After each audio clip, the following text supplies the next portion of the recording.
Dengan begitu lalu kita sama. Di dalam taman siswa tidak ada perbedaan. Dilahirkan pada tanggal 2 Mei tahun 1889 di Yogyakarta, Raden Mas Suwardi Suryaningrat atau yang lebih dikenal dengan Ki Hajar Dewantara merupakan salah satu sosok penting dalam pergerakan kemerdekaan Indonesia.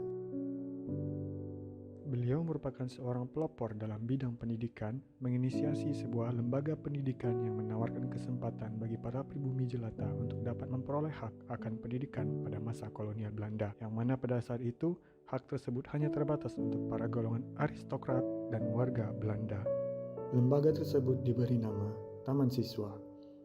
Berkat sumbangsinya, beliau dipandang sebagai Bapak Pendidikan Indonesia dan kemudian pada tanggal 28 November 1959 ditetapkan sebagai Pahlawan Nasional Indonesia oleh Presiden pertama Indonesia. Pada seorang sosok Ki Hajar Dewantara, kita dapat memetik nilai-nilai berakhlak yang diterapkan dalam sikap dan perilakunya. Berorientasi pelayanan.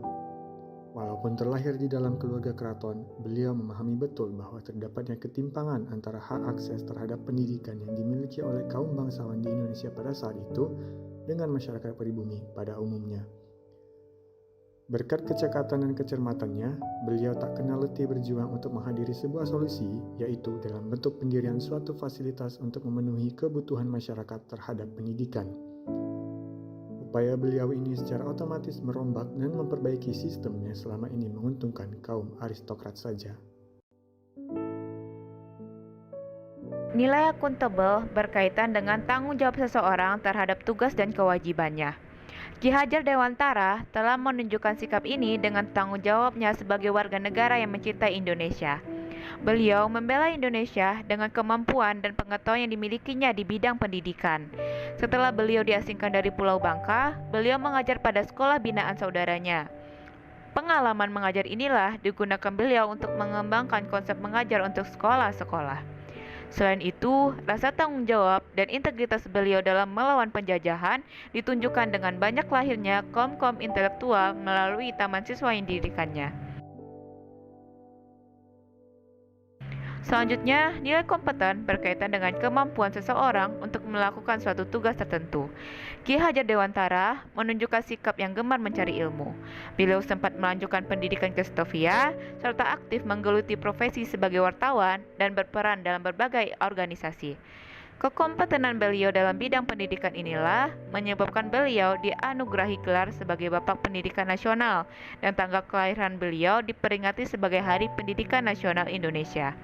Sampai setelah Indonesia merdeka pun, Ki Hajar Dewantara tetap aktif menulis terkait dengan pendidikan dan kebudayaan berwawasan kebangsaan. Beliau juga pernah menjadi Menteri Pendidikan, Pengajaran, dan Kebudayaan pertama, serta meraih gelar Dr. Honoris Causa dari Universitas Gadjah Mada pada tahun 1957. Harmonis.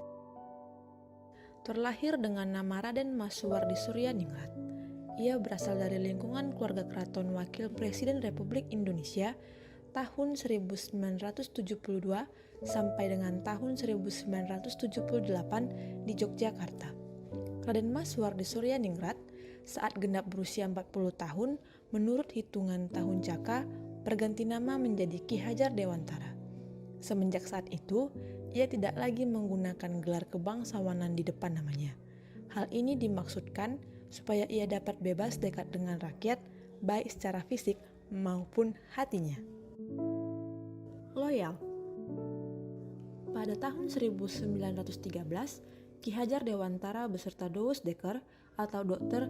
Danu Dirja Setiabudi dan Dr. Cipto Mangunkusumo diasingkan ke Belanda karena memprotes rencana perayaan 100 tahun kemerdekaan Belanda dan Prancis di negara jajahan mereka. Meski harus hidup terasing dari tanah air, jiwa pejuang Ki Hajar Dewantara tidak redup. Dia aktif dalam organisasi pelajar asal Indonesia di Belanda. Di saat yang sama, ide-ide tokoh pendidikan barat menjadi fondasi Ki Hajar dalam merintis cita-cita memajukan pendidikan di Indonesia untuk para pribumi. Pada 3 Juli 1922, Ki Hajar mendirikan National Onderwijs Instituut, Taman Siswa atau Perguruan Taman Siswa. Lembaga ini bertujuan memberikan kesempatan dan hak pendidikan yang sama bagi para pribumi jelata Indonesia seperti yang dimiliki para priai atau orang-orang Belanda. Adaptif. Ki Hajar Dewantara memiliki perilaku adaptif, yaitu berinovasi dan mengembangkan kreativitas. Seperti Ki Hajar Dewantara merupakan seorang tokoh nasional dengan ide-ide yang sangat berpengaruh baik dalam bidang jurnalistik, politik, budaya, dan pendidikan. Sebagai Bapak Pendidikan Indonesia yang telah mempelopori berdirinya Taman Siswa pada tanggal 3 Juli 1992, Taman Siswa didirikan oleh Ki Hajar Dewantara sebagai bentuk perjuangan dalam menentang penjajahan Indonesia.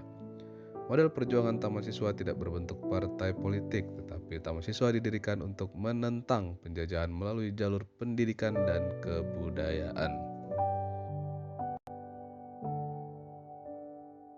Ki Hajar Dewantara juga memiliki sifat kolaboratif yang tercermin dari kerjasamanya dalam mendirikan Indische Partij.